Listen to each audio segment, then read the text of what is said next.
In 1982, Sam Haney stood in the warm sun on his freshly mowed lawn in Crosby, Texas, just outside Houston. His neighborhood was new, clean, quiet, the kind of place that people moved to when they wanted to raise a family or finally retire. But that day, Sam noticed something strange. An old man was approaching, not a neighbor, not a salesman. This man looked like he had walked straight out of time, slouched, weathered, with slow, deliberate steps. And his name? Jasper Norton. He had a warning. "You're about to dig up the dead," Jasper said. And Sam just laughed it off, thinking it was a joke. But it wasn't. And what Sam would find beneath his backyard would ignite a chain of events so dark and chilling that even Hollywood would hesitate to script it. This is the true story of the Black Hope curse.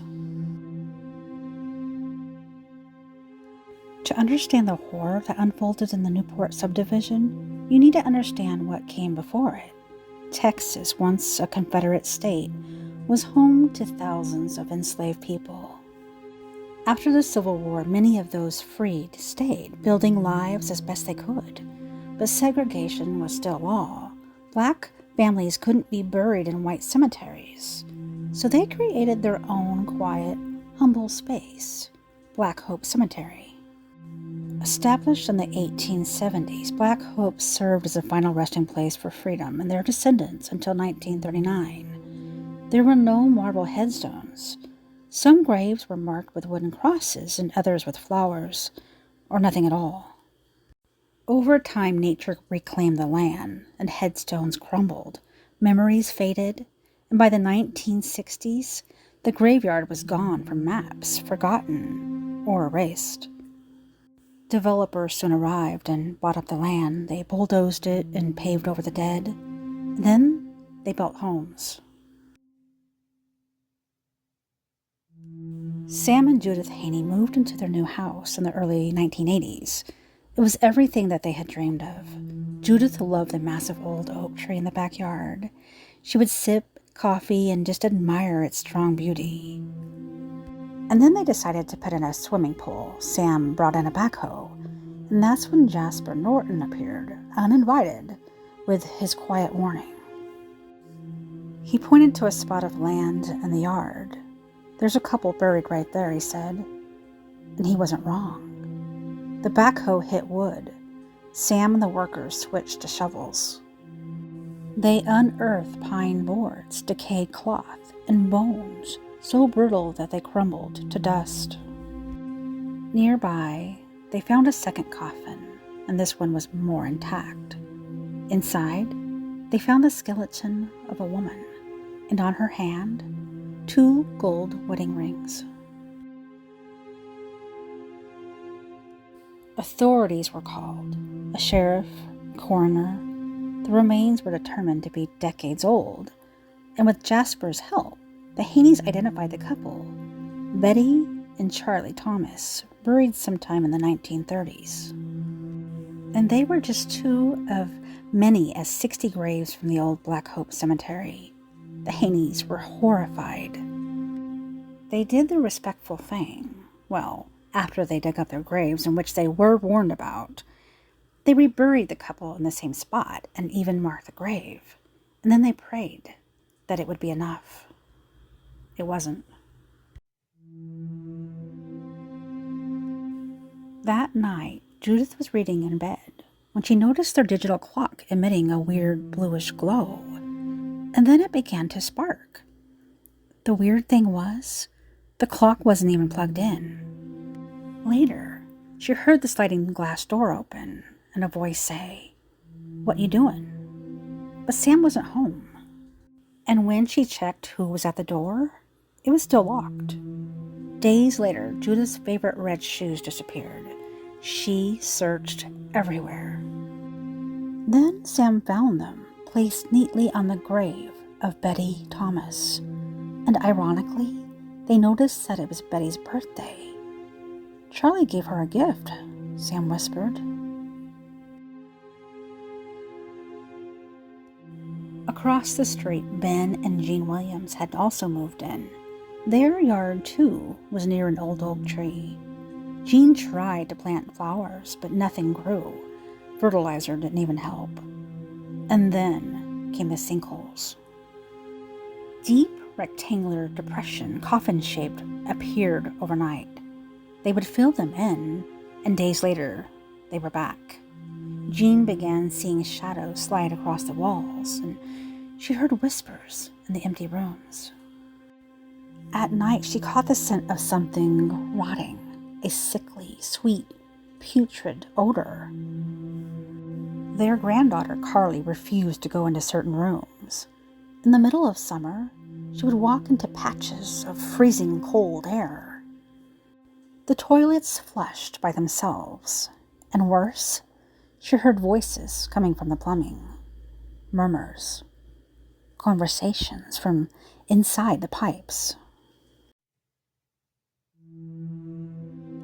Ben, ever the skeptic, thought that his wife and granddaughter were exaggerating, until one night. He had came home from work a little after midnight, opened the refrigerator, and then froze. Standing near the kitchen table were two pale figures. They didn't walk forward. They floated backward into the den, and then turned toward Jean's bedroom. Ben didn't hesitate. "I'm not letting them mess with my wife," he said. He ran down the hall and leaped through one of the figures. He said it felt like passing through cold syrup. His body tingled and his heart pounded, and the figure just vanished. Jean soon became obsessed. She needed some kind of proof. So she grabbed a shovel and started digging near the old oak tree. It wasn't just any tree. Jasper Norton had told her once in a low voice that he remembered that tree from when he was a boy, that it marked the edge of the cemetery. He also told her that during his teen years he was a gravedigger, and he buried two sisters there once. No names, just cloth-wrapped bodies and a wooden cross, long gone. After a few feet of digging, she felt nauseous and dizzy, so she went inside, and her daughter, Tina, offered to take over. She dug for 30 minutes and then came inside, pale and sweating, and she lay down and said, "Mommy, take care of my baby." And then she collapsed. Tina died of a massive heart attack 2 days later. She was around 30. No medical history of anything wrong with her heart, no warnings. Jean was inconsolable. The Haneys filed a lawsuit against the developers for not disclosing the cemetery, and at first they won. A jury awarded them $142,000 for mental anguish, but it didn't last.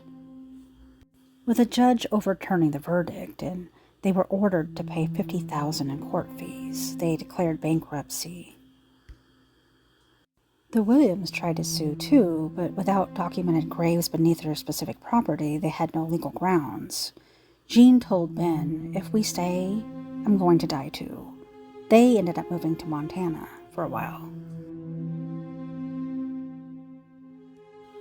The stories didn't end with those two families. Multiple neighbors on Poppet's Way and Via Dora Drive reported dogs refusing to enter certain rooms, glassware shattering spontaneously, a gray woman, barefoot and soaking wet, walking through kitchens and vanishing into walls.